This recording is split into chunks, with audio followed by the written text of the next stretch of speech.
મહત્વના સમાચાર મળી રહ્યા છે। અમદાવાદના ચંડોળા તળાવથી જ્યાં ડિમોલિશનની કામગીરી અટકાવી દેવામાં આવી છે। 50 થી 60% જેટલી ડિમોલિશનની કામગીરી ગઈકાલે એટલે કે મંગળવારે કરાઈ હતી, પરંતુ આજે કોર્પોરેશનના અણઘડ પ્લાનિંગના કારણે ડિમોલિશનની કામગીરી અટકાવી દેવામાં આવી છે। 40 જેસીબી તૈનાત કરવામાં આવ્યા હતા।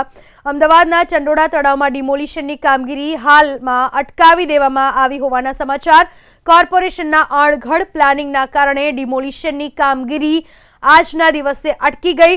સ્થાનિકોએ વિરોધ કરતા ઘર્ષણ ન થાય એ માટે પોલીસે હાલના તબક્કે કામગીરી અટકાવી દીધી।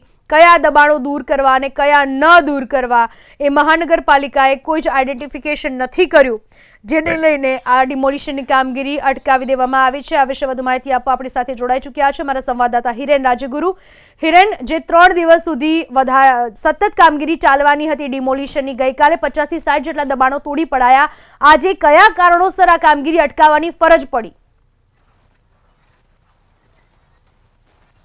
જો આજે જે કામગીરી શરૂ થઈ હતી, મશીનરી અંદર પહોંચી હતી, પરંતુ આ કામગીરી અત્યારે હાલ અટકી છે અને એની પાછળનું કારણ સામે આવી રહ્યું છે। કોર્પોરેશન દ્વારા એ નિશ્ચિત નથી કરવામાં આવ્યું આજના દિવસ માટે કે આજે ક્યાં જે દબાણો છે એ દૂર કરવા અને ક્યાં દૂર ન કરવા એ માટે થઈ।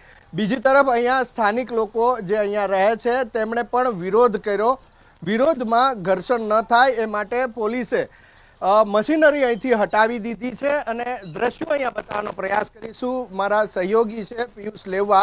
આ તરફના જે દબાણો છે એ દૂર કરવાની પહેલા વાત આવી હતી અને મશીનરી પણ ત્યાં પહોંચી હતી, પરંતુ સ્થાનિક લોકો દ્વારા જે વિરોધ કરવામાં આવ્યો તેને લઈ અને હવે દ્રશ્યની અંદર જુઓ છો એ પ્રમાણે મશીનરી આ વિસ્તારમાંથી પરત થઈ રહી છે અને આગળ બીજી તરફ જઈ રહી છે। બીજા દ્રશ્યો પણ આપ જુઓ છો એ મુજબ ત્યાં જે મશીનરી હતી અને ત્યાં જે કામગીરી શરૂ થઈ હતી થોડા સમય પહેલા, એ વિસ્તારમાંથી પણ મશીનરી અત્યારે પરત ફરી રહી છે। પોલીસ બંદોબસ્ત છે, પોલીસનો મોટો કાફલો અહીંયા હતો, એ પણ હવે અહીંથી દૂર થતો હોય એ પ્રકારના દ્રશ્યો સામે આવ્યા છે। આપ દ્રશ્યની અંદર સ્પષ્ટ જોઈ શકો છો એસઆરપીની ટીમ, પોલીસ, મશીનરી આ તમામ અહીંથી દૂર જઈ રહ્યા છે, પરત જઈ રહ્યા છે। યા તો એ લોકો બીજા વિસ્તાર તરફ જઈ રહ્યા છે કારણ કે ચંડોળા મોટો વિસ્તાર છે, યા એ લોકો અહીંથી જ્યાં આજે દબાણ ખસેડવાનું હતું, તોડવાનું હતું, ત્યાંથી તેઓ પરત ફર્યા છે, એટલે કામગીરી હાલ પૂરતી અટકી છે। બીજી તરફના દ્રશ્યો બતાવવાનો પ્રયાસ કરીશું। શરૂઆતમાં જે જગ્યાએ કામગીરી યથાવત હતી અને મશીનરી ત્યાં વધારે હતી, પરંતુ હવે 1 થી 2 મશીન જ અહીંયા કામ કરી રહ્યા છે અને હજુ પણ આ દ્રશ્યની અંદર જુઓ છો એ પ્રમાણે આ તરફનો વિસ્તાર છે જ્યાં જે આ કાચા પાકા દબાણો થયા છે અથવા તો બાંધકામ છે એ બાંધકામ દૂર થઈ રહ્યા છે।